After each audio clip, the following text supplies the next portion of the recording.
In this edition of RPPV News, a pandemic milestone, property prices soar, and top honours for Hastings. Hello, I'm Catie Sharp. Welcome to the latest edition of RPPV News, bringing you stories from across Frankston and the Mornington Peninsula. In the week the Peninsula Health administered its 250,000th COVID test, more exposure sites have popped up locally. The emergency department at Frankston Hospital is a Tier 1 site. If you're at the acute area of the department on Friday the 3rd of September, you must get tested immediately, then quarantine for 14 days from the date you were there. The Frankston Emergency Department remains open and is safe for you to visit if you need medical care. We have another Tier 1 site in Mornington at BM Hall Kitchens and Cabinets. If you visited their showroom on Progress Street on either Thursday the 2nd or Friday the 3rd of September, you'll also need to get tested and quarantine. Peninsula Specialist College in Gonomato is a Tier 2 site and has been shut down while contact tracing takes place. If you are at the college on Wednesday the 1st of September, get tested and stay at home until you receive a negative result. In better news, Peninsula Health says it can now test 2,000 people daily and has a 24-hour turnaround for results. So if you have any symptoms, get tested. Let's keep the virus at bay on the bay. Recent research has confirmed what we have known for some time. Property prices across the Mornington Peninsula have exploded in the last 12 months. National property buyers agency network Buyers conducted a survey which reveals that Victoria's top performing suburbs by detached house price growth are all on the Mornington Peninsula. Price increases are as high as 46% in some areas, and Buyers is predicting this will continue to rise into 2022. Both Frankston City and Mornington Main Street are going al fresco this summer, as our councils try to breathe life back into local business. Frankston City Council is calling for local commercial operators to fire up some of the city's popular public open spaces as part of its Do It Outdoors Destinations campaign. And Mornington vehicles will be banned on Main Street from the Esplanade to Barclay Street from mid-December till February to give traders a chance to serve more customers during the peak season. Both councils are encouraging traders to get involved. The town of Hastings has won this year's Australian Sustainable Communities Tidy Towns Award. The town took out top honours in the prestigious awards and now bears the title of Australia's most sustainable community. As well as the top award, Hastings also won 4 of the 9 individual categories, including the Dame Phyllis Frost Litter Prevention Award and the Heritage and Culture Award. The Young Legends Award went to Harrison Hansen, who mentors students to support a successful transition into secondary schooling. Hastings also won the Community Health, Wellbeing and Interest Award for their part in the Malakuta evacuation. Locals assisted up to 4,000 people who were evacuated from Malakuta Beach during the devastating 2020 bushfires. Work on the $67 million redevelopment of Chisholm TAFE's Frankston campus is about to begin. A 9,600 square metre structure is to replace 2 of the older buildings at the Fletcher Road campus. The project will generate an estimated 132 jobs, including employment for 25 apprentices and at least 30 new teaching positions over the next decade. Work is due to start in October with completion in 2023. And we're all being invited to join the Carecrow Club. Carecrow Club was started by a group of friends on the peninsula who want to help support people's mental health during the extended lockdown. People of all ages are encouraged to make a Carecrow scarecrow from found and recycled objects and materials and put it in your front yard. You can share photos of your Carecrows on the Carecrow Club Facebook page. Let's make the community smile. We go now to David Robertson with this month's Bendigo Bank Market Update. The V-shaped recovery of last financial year is now becoming a W, but the second dip should be much shallower than last year's recession. Our thoughts for the outlook through spring and beyond. With 60% of Australia's population still in lockdown, a two-speed economy will clearly be visible in the third quarter economic data, prior to vaccination rates allowing the reopening of New South Wales, ACT and Victoria. As a result, third quarter GDP will probably contract up to 4%, which is about 60% of last year's economic contraction in the COVID recession.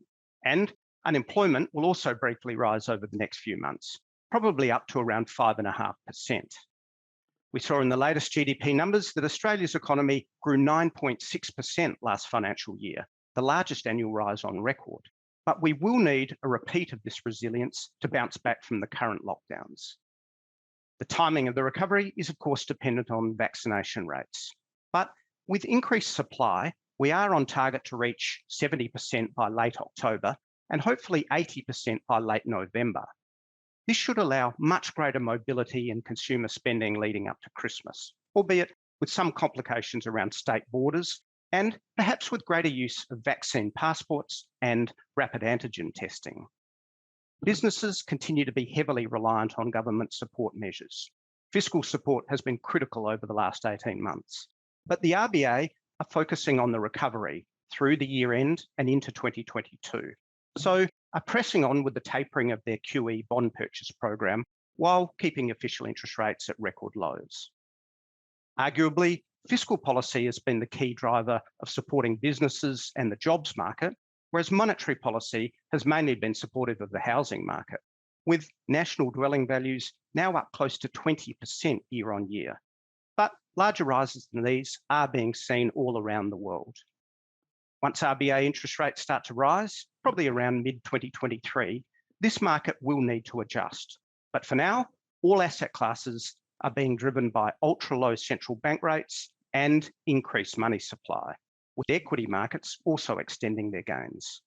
So as we get closer to an 80% adult vaccination rate, despite how challenging this period has been for households and businesses, it's worth taking stock on the positives for our economy. Australia is one of the few economies in the world to have higher employment and GDP than pre-pandemic. We're still running a record trade surplus, increasing to just over $12 billion for July. And government spending, funded by debt rather than taxes, has helped us through the first wave of the pandemic. But of course, this V-shaped recovery will resemble a W, or perhaps a capital V followed by a lowercase v, as we deal with the Delta variant. How quickly consumer demand returns and activity such as tourism builds as we reopen state borders will be critical. But the fact that vaccination rates are accelerating here and the effectiveness of vaccines continues to be seen around the world adds to the promise of a much brighter 2022 than the last few months has been. The recovery will, like the last 12 months, be uneven and full of twists and turns. But our economy is better placed than most to move from pandemic to endemic. And that's the market update from Bendigo Bank.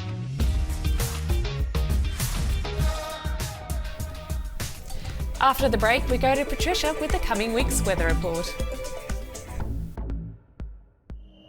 There's a quiet revolution happening on the rooftops of Australia. And at Solar Heart, we're proud to be leading the charge.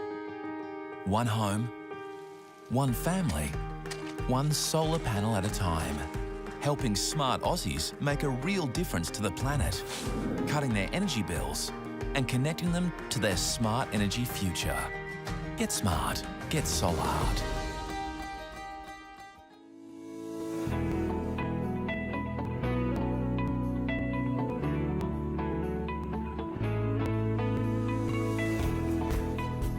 RPPV and Bendigo Bank have a long-standing relationship. Without Bendigo Bank, we wouldn't have a transmitter site, we wouldn't have a studio, we wouldn't have an outside broadcast van, and without them, we can't tell the stories that we think the Bendigo Bank community, our community, needs to hear. Thanks, Bendigo Bank. Thanks for your support.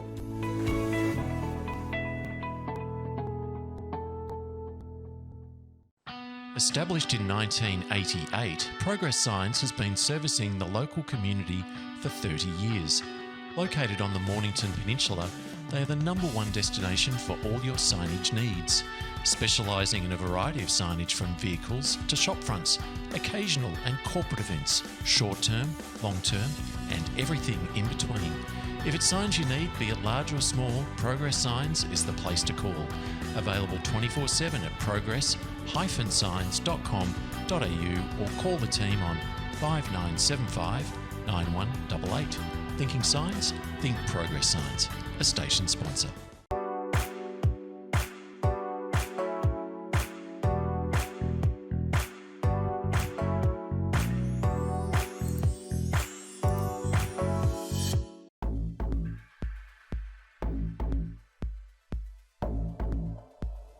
Hello, I'm Patricia, and welcome to this week's RPPV Mornington Peninsula 7-day weather forecast. This week, we are visiting a business close to home, the Gonomato Trail Rides. Like so many other businesses, Gonomato Trail Rides have had to close during this lockdown. However, once we reopen, this is a must-visit experience. Imagine trail riding on horseback through beautiful coastal bushlands and on spectacular beaches. These are some of the incredible experiences awaiting you at Gonomato Trail Rides. Fresh air, gentle horses, an excellent staff and stunning scenery, all shared in a supportive and healthy environment. From trail rides to this week's weather, let's take a look at what's ahead. Today, Saturday, the 11th of September, has been another mixed overcast day with a touch of sun and rain. We reached a top of 20 and a low of 7. Sunday sees showers increasing. Expect an overcast day with a 90% chance of showers across the peninsula. We will be looking for a top of 14 and a low of 8. Monday sees most of the rain passing to reveal a mostly cloudy day.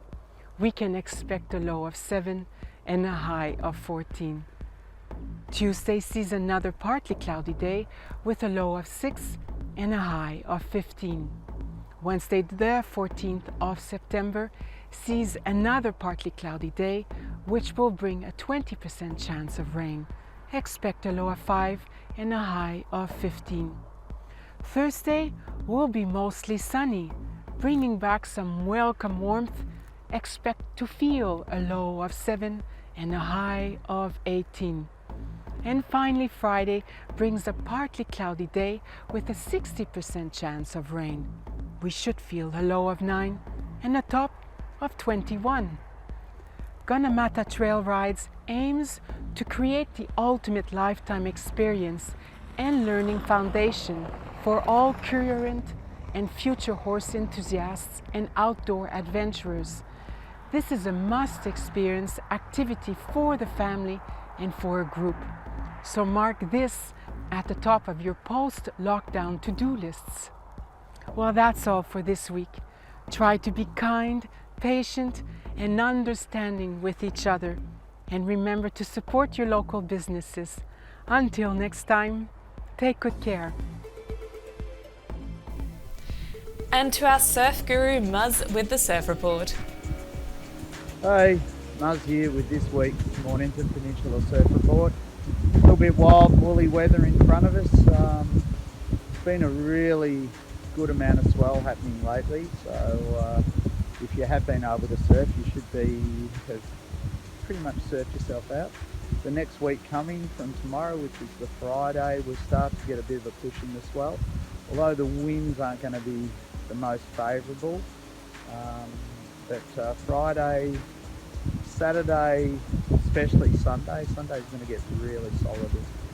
Probably be waves in Western Port. The wind may not be great though, might be sort of west-southwest. Likewise into Monday and Tuesday, so there'll be some surf around. So enjoy and take it easy, and hopefully we'll be out of lockdown.